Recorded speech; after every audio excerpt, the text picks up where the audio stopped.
Sometimes, the game doesn't live up to the hype. And this one was over before it started, folks. But that doesn't mean there's nothing worth talking about.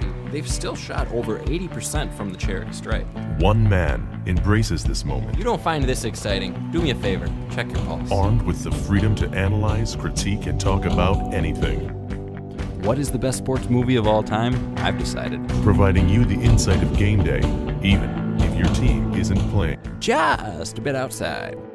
This is the Blowout Podcast with your host, Ty Schwartzlow. Tried the corner and missed.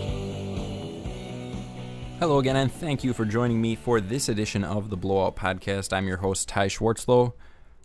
All by myself today, as I will not be joined by a guest. It'll be just myself with a few of my takes on the world of sports. We'll start out with a brief story about my high school playing career. Certainly want to really make sure that you understand that is not going to be an extended type of thing. Not about to relive glory days. It really annoys me when people do that. But we'll move on to some more serious, much more serious and certainly more important talk in the NBA situation with Donald Sterling and how Commissioner Adam Silver handled that. I think it was obviously a huge event happening, but I certainly have a take that I'd like to share with you. And then I want to check in on the baseball season. The Milwaukee Brewers, best record in baseball, but boy, it's been a memorable season in Milwaukee. We'll recap that. And I've got a certain someone who I would put on the trade block. I know there's going to be a ton of fans who disagree with me, but you'll find out who that is at the end of our baseball check-in, and then we're going to wrap things up this week talking about the NFL draft coming up on Thursday. We've got the Minnesota Vikings with the 8th pick, and then we'll also talk about a couple other NFC North teams in the Chicago Bears and the Green Bay Packers and what I will be looking for throughout that draft process. But no mock drafts, nothing boring like that, just some sincere, honest takes throughout the world of sports and what I think is important to talk about right now. Without further ado, let's get things going with the opening say. Now, a little bit about myself. Being the host, you probably would like to know a little bit about who it is you're listening to. My name is Ty Schwartzlow. I'm 21 years old, and for my entire life, I have loved sports, really in any kind. Just competition, I think, is the thing more than anything that attracts me to the realm of athletics. And I can remember being about 5 years old, getting ready to go to kindergarten and being ready for class and turning on the TV and having Sports Center or daily highlight show on. And that was kind of started all and tells a lot about maybe the emphasis I had, maybe overemphasis even on sports. But regardless, my senior year of football, it was certainly something that I was looking forward to my entire life. My favorite movie growing up was Friday Night Lights, so I knew the finality of that final senior season and that one chance. And certainly in my town, in small town Wisconsin, there certainly wasn't the same emphasis as in Odessa, Texas, thankfully. But nonetheless, I saw that senior season as truly the biggest test of my life, and that made it all the more difficult when 2 weeks into the season, I had yet to play. My junior season, I had actually been sent down to JV and played a couple of varsity reserve games, so no meaningful varsity playing time the season before. But as a senior, 2 weeks in, I want to say we were down 49 points and a half. We gave up 49 points and a half, but that was enough to get two thumbs pointing at this guy in at the cornerback position. So I got some garbage time snaps to finish off the game against the future state champion Wanakee. And but regardless, it just left a bad taste in my mouth.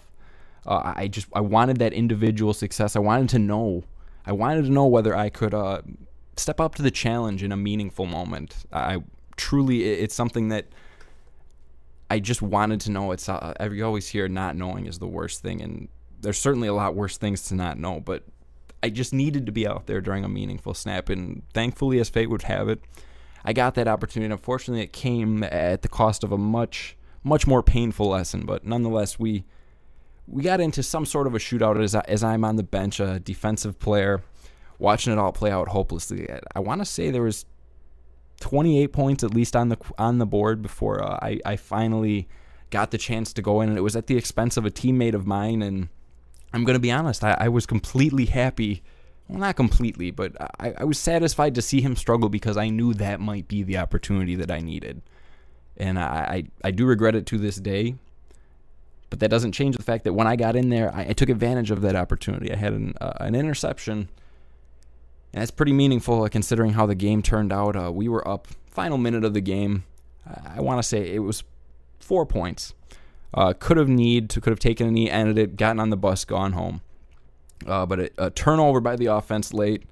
Again, I don't blame any of the offensive teammates. It just happens. But nonetheless, the defense is put back out there on the field.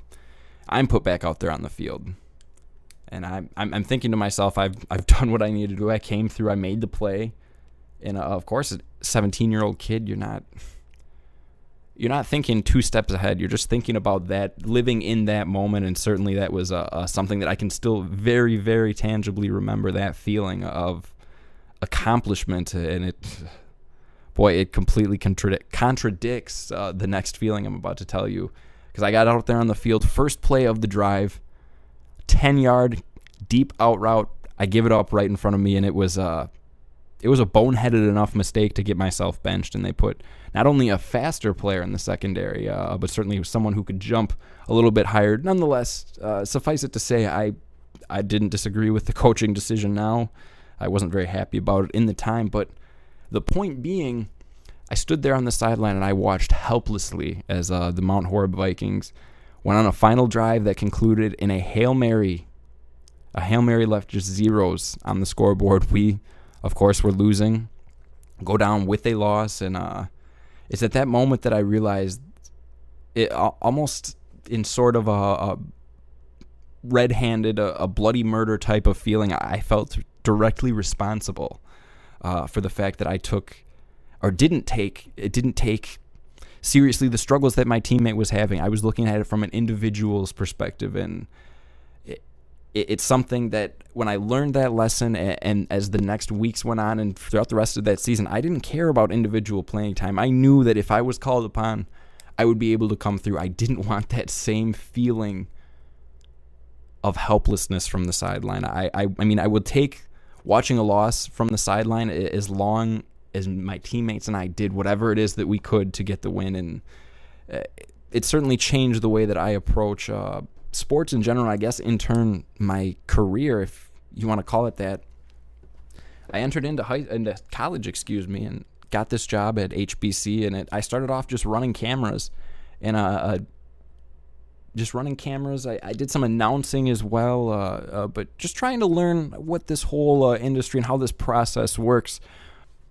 And the one thing that really helped me as I came here to HBC was just that fearlessness in terms of not necessarily knowing what you need to do going into a given game, but certainly knowing that to have the confidence that you can accomplish that, and that you can handle anything that's going to be thrown at your way is something that has really helped me. But I'm not overly qualified. I'm not a college athlete. I'll be the first one to tell you. But that is, I think, the most telling story about my life in athletics, and I don't want to make this a regular feature because there's tons more interesting people throughout the world of sports than myself, and I fully recognize that. But at the same time, if you're tuning into this podcast, you need to know a little bit about myself as a host and know who it is you're listening to. So it is for that reason that I felt it necessary to share with this story. If there's any Mount Horeb Vikings out there listening, well, still a sore subject, but certainly let me know on Twitter how your emotions were after that game. And certainly it's not isolated to just Wisconsin high school athletes. Any high school athlete can identify with that moment of triumphant success, or in my case, failure. And I think it's something that resonates with people, and I certainly hope that you can understand why I felt it necessary to share that story with you. But without further ado, we're going to get to some more interesting topics, and that is in the form of the NBA and an unfortunate racism situation with Donald Sterling. And of course, as you probably know, a leaked tape with Mr. Sterling, owner of the Los Angeles Clippers, and the new commissioner. A lot of people didn't even know he was the commissioner. Adam Silver took over for David Stern this past February, and his first huge order of business was, of course, the racist issue with Donald Sterling. You had the leaked tape. If you haven't heard it, you can go find that. It's called the internet. I don't need to get into the details there, but certainly anyone who heard it can see why this was such a big issue, and it really could have turned into an enormous black hole, at least in terms of this season's playoffs. Dave Dickey, I think, put it best. It was on the 29th when the announcement came out that Sterling would not be owning the team, would get the $2.5 million fine, but most importantly, would not have any ties to the Clippers or the NBA. And Dave said, this is great because it removes the black cloud, so to speak, or at least as much as possible. It removes that cloud over the NBA. So now we can focus on basketball. We can focus on Chris Paul making 8 of 9 threes against the Thunder, as opposed to what some 81-year-old man has to say about his basketball team, and it certainly is not his basketball team anymore. But there's not really much more for me to say in terms of this issue. The one final thought I have on it is the internet's a really, really, really great thing. It definitely has its negatives, but for this aspect alone, if you're a racist, we're going to find you. The truth, you can't hide it for long. So it's one of the great trade-offs that I think we have in our society. But certainly in previous years, I don't think you get the same kind of reaction to the Donald Sterling situation. I would be curious to see what the end result is as compared. Obviously, you don't know playing out, but you just certainly, at least I certainly hope that the ruling does stand and that Sterling is out of the NBA. No place for a guy like that. And then finally, before we move on to baseball, is I wonder how would other commissioners have handled this. I certainly think Roger Goodell, very controversial in his handling of whether it's Bountygate, that situation with the New Orleans Saints, or it is the whole concussion issue as a whole. I've read in a couple of different places, and I'll have more details to you as we move forward, but the NFL's known about the concussion issues. I mean, it's common sense. It's a concussion. Though the fact that football would not be tied in with concussions is just laughable to me, and the fact that we didn't know that until recent years, it's a little bit upsetting and makes you lose a little bit of trust in the administration of the NFL. And certainly, to tie it back to the Adam Silver situation, to have a commissioner who is tied into the young voice of his league, and I guess not necessarily the young voice either. That's not fair. The whole voice of the fan base, and Adam Silver did a great job of that. And then you've got the NFL, where clearly player safety is not the number one concern. Whether you talk about a Junior Seau, we're just talking to Landon Evanson about Jim McMahon. He played quarterback, and he's not able to remember half of his career. It's incredibly sad and unfortunate, some of the sacrifices that football can make. And then, before we do get into baseball, I gotta wonder how would Bud Selig have handled this. I don't want to speculate any, but it's certainly just something to wonder about how these different leagues and the context within them, as well as the specific commissioner, how that affects some of the decision making. Just something interesting in these times of maybe not crisis, but certainly times where there is a great public eye on your league. And I think Adam Silver handled it with flying colors and certainly earned my respect, and I think a lot of people's respect in really his first time out in the spotlight representing the NBA. So with that, let's move on to Major League Baseball, and we got to start it with the Milwaukee Brewers, don't we? I think you've got to start it with Ryan Braun, appropriately enough for the Major League Baseball fans, not necessarily Brewers fans. Obviously, Braun came back this season from his suspension, and he's back on the DL. He had an incredibly hot start, you'll recall, going to Philadelphia, hitting 3 home runs, and in the post-game interview, more or less saying that the boos motivate him. He loves playing in that type of thing, and that's good for the Brewers on the field. But the type of person that Braun is, I mean, you can go back and look at his interview when he is blaming the urine sample collector. That whole situation, it really tarnished what I think of Ryan Braun. And before that, I was a huge Ryan Braun fan. He was, without a doubt, the fan favorite, the representative Brewer. And I just think of that. It was the 2011 playoff season, and CC Sabathia gets traded, and it was the final week of the regular season. And Braun hits a late inning crucial home run against the Pittsburgh Pirates. And it was kind of that moment represented Ryan Braun kind of leading the way for that new wave of Brewers to finally break through, and at least in my lifetime for the first time, get some postseason baseball. And that's really all I want. So outside of any character issues with Braun, postseason baseball is something that I think you have to be willing to make sacrifice. You're not going to make the postseason with a group of 25 perfect guys. That's just not realistic. And I'm not saying that you have to go out and trade Ryan Braun right now. I think it's a fine line. What I am saying is that Braun has lost that fan favorite status. If you can get a good deal for Ryan Braun, if you can get anywhere close to fair value, you've got to pull the trigger.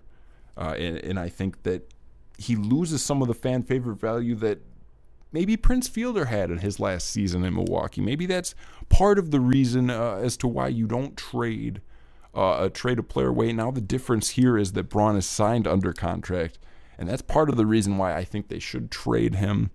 We've seen he is an injury-prone player. You certainly can get into the PEDs in the biogenesis scandal. You certainly would. It would be a fair point to bring up that if he's under a closer watch, and part of the reason he was doing PEDs was to stay healthy. So now you find him on the DL. I've got a question: can this guy stay healthy?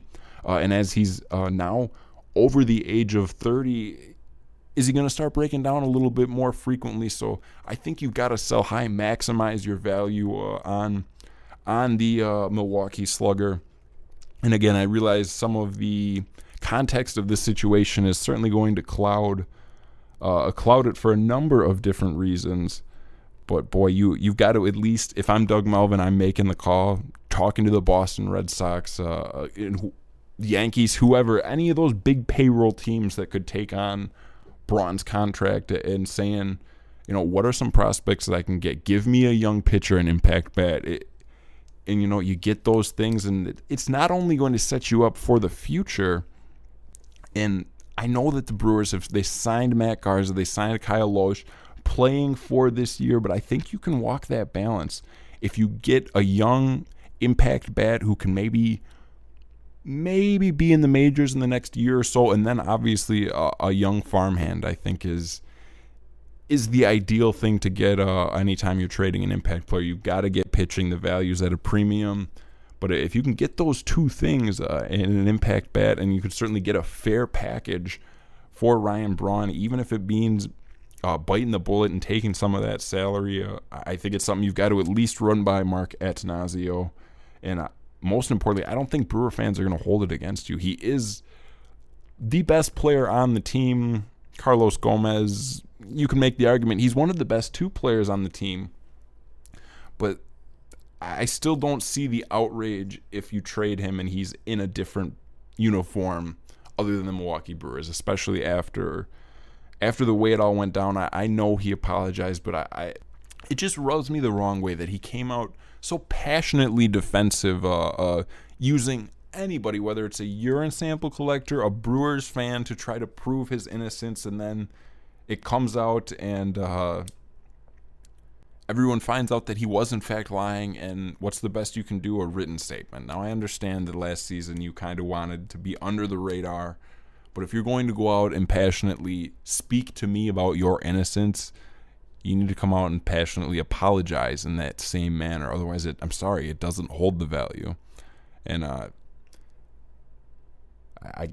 certainly got a little bit emotional, and this is an emotional situation because whether you're a Brewers fan or an opposing fan, you're certainly going to have a stance on the topic, and this is just mine. I think that trading Ryan Braun is truly the best thing for the Milwaukee Brewers if you can get fair value for him.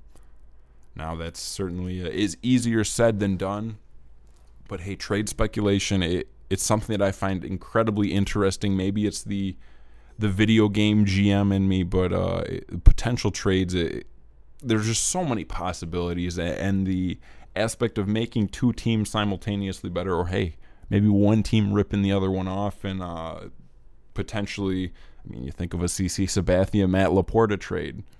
Brewers won that one, plain and simple, and it's something that I could spend hours doing the analysis of trades, and we've only got one more for you today on this episode, and that is, well, I previewed it.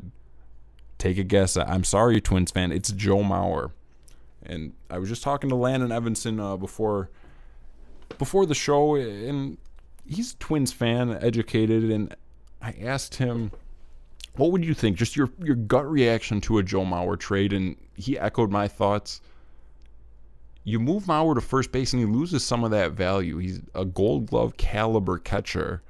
And I think that if you have a team like, say, the St. Louis Cardinals, Yadi Molina goes down, San Francisco Giants, Buster Posey goes down, all of a sudden, maybe you have one of those teams willing to take on Mauer's contract in exchange for being able to play him behind the dish. And from what I've talked to him, what I can gather, I don't think Mauer would be too hesitant. I feel like it's more of the Twins wanting to keep his games played per season at a higher level than if he was catching.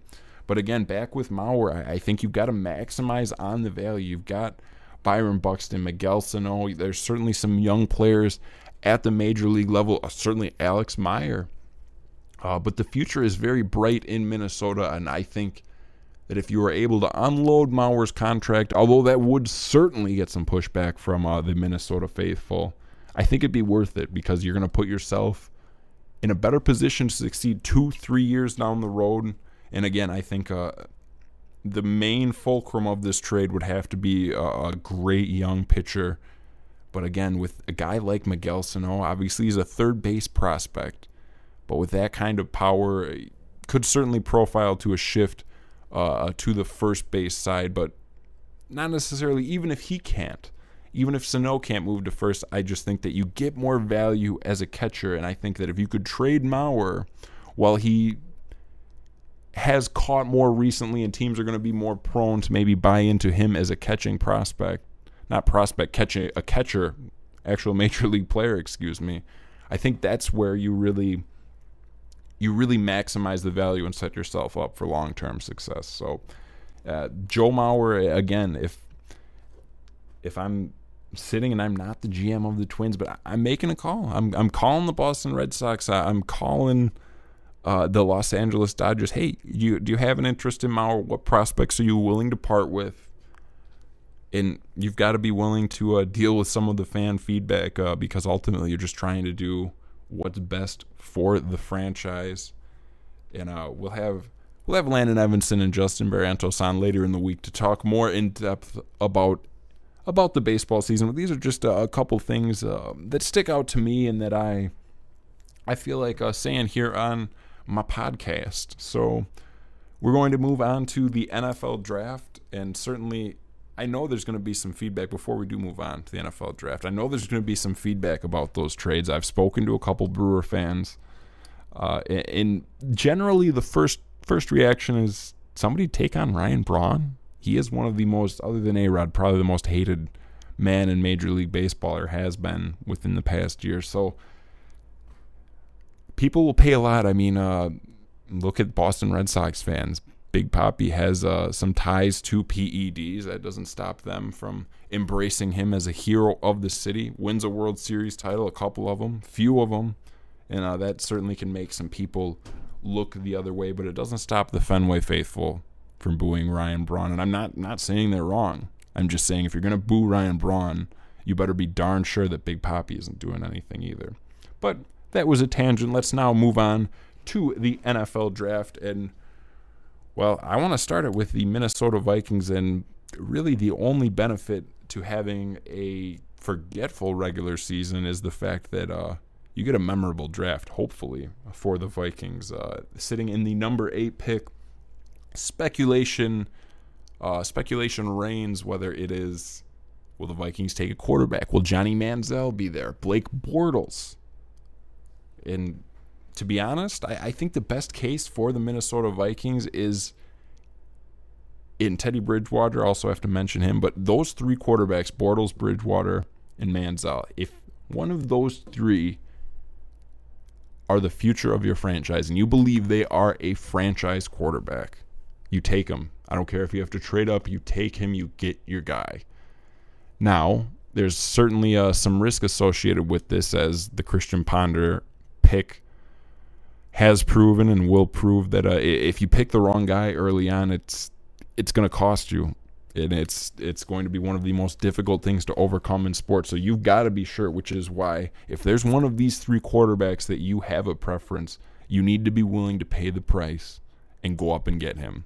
Now, it would obviously work out if that guy fell down to number 8, and that's the decision-making that you've got to have. But for the Vikings, obviously with Mike Zimmer as head coach, I wouldn't be surprised if they look defense. It all depends on who's there, and I'm not in the business of giving mock drafts, just more so thinking about empathizing with what I would do, both as a Vikings fan and as a Vikings personnel.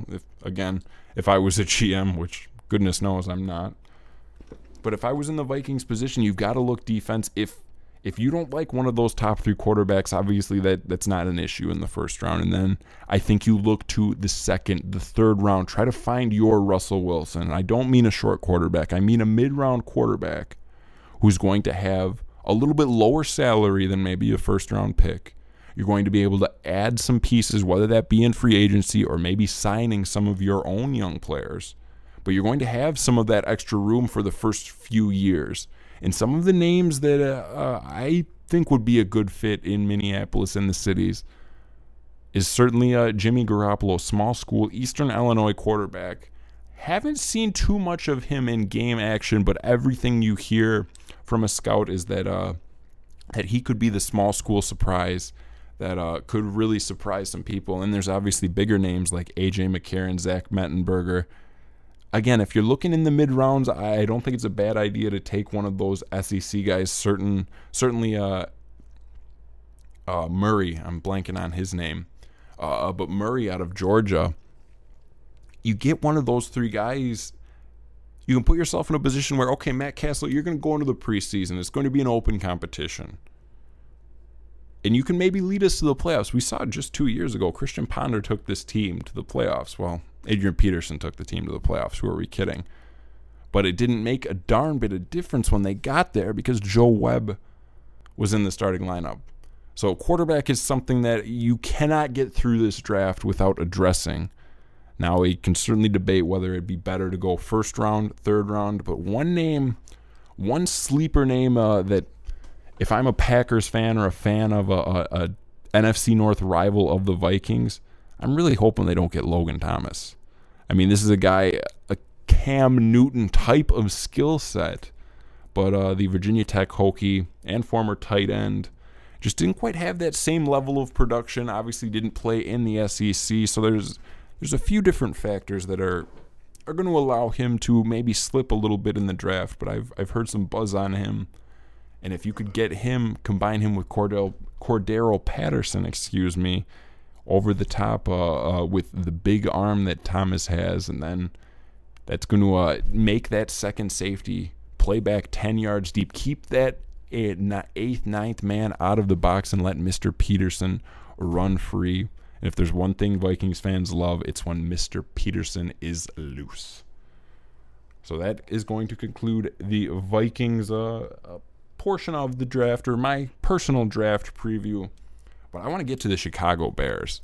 They're the one team, not just because they're an NFC North foe and certainly in our viewing area, but I think they really are one great draft away from making a Super Bowl run. I think back to the New York Giants in the season in which they went on to upset this 18-0 Patriots, and they had 7 guys in that draft. You think of Ahmad Bradshaw, and a number of players within that draft that played as rookies, and they came on and made an impact. So if the Bears could get a couple of impact players on the defensive side of the ball, I'm not worried about their offense, but if they can get a couple of impact players on the defensive side of the ball, Jay Cutler, that offense, Mark Trestman, that is a scary proposition. Jay Cutler never gets enough credit in my book.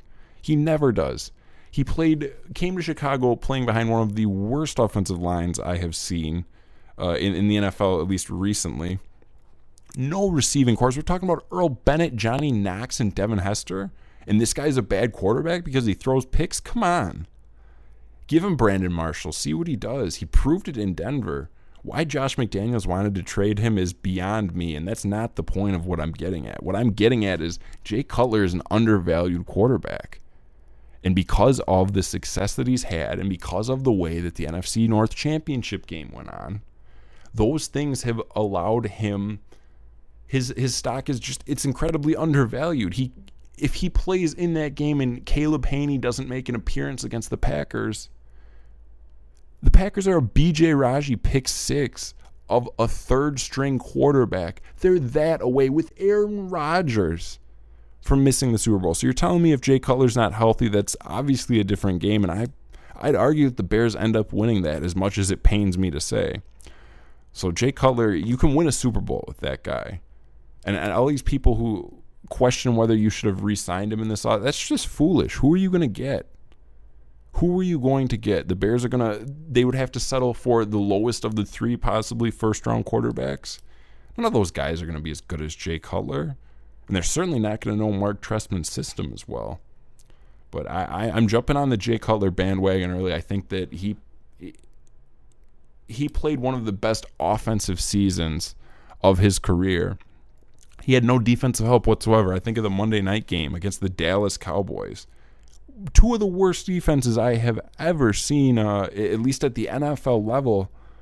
And Jay Cutler, of course, ends up getting the short end of the stick and goes a long way towards missing the playoffs. You can say what you want about some of his interceptions and the timing of them, but he's the best quarterback that's been in Chicago in my lifetime, and it's not close.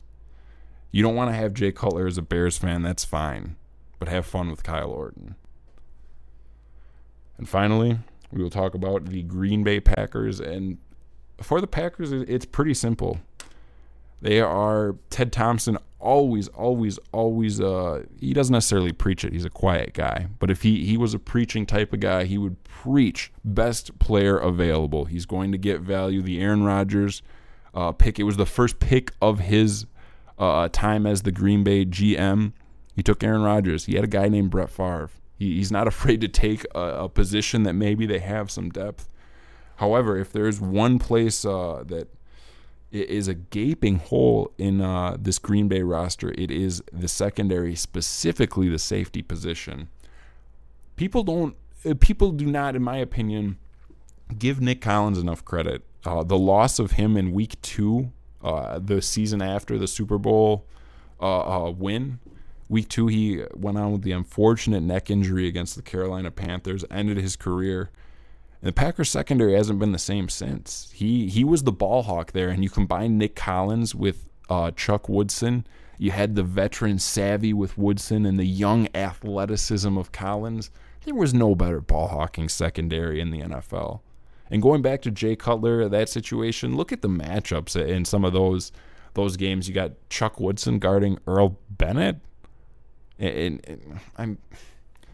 You got Nick Collins there in the back just waiting because he knows that Forte is, for the most part, a threat out of the backfield.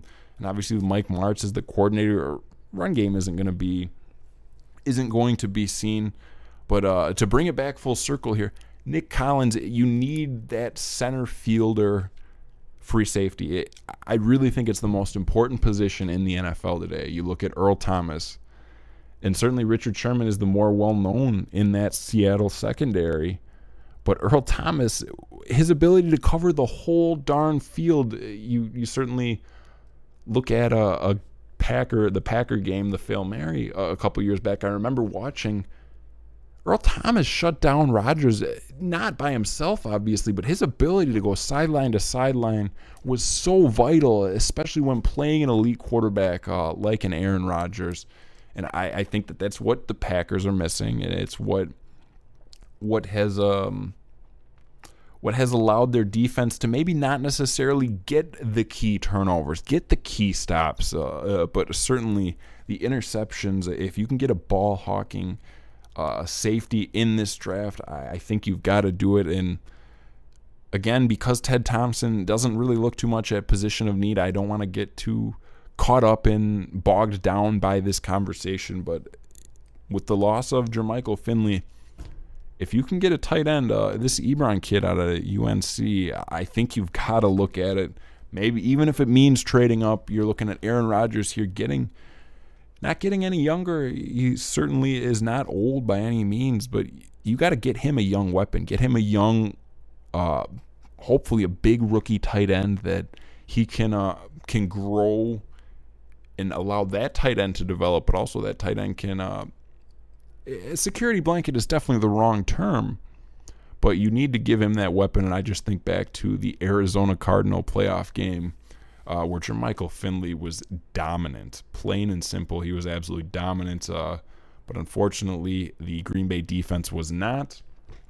And we all know, at least Packer fans know how that one turned out. But if I'm the Green Bay Packers, I'm looking at tight end and I'm looking at safety. It's probably in the inverse of that order. Safety has got to come first, but if you can get the right weapon around Aaron Rodgers, they're saying this is an incredibly deep wide receiver draft. Maybe you get a couple of undervalued weapons for Aaron Rodgers, and he's going to make you look smart if you pick the right guy for him.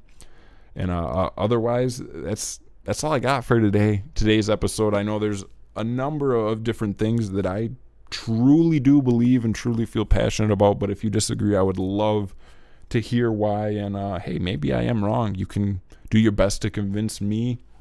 And that's all I've got for today. But before I go, I do want to urge you to follow me on Twitter. Go to our website, hbci.com/TV-25. Check out a number of different things we've got as the Winona State baseball team prepares for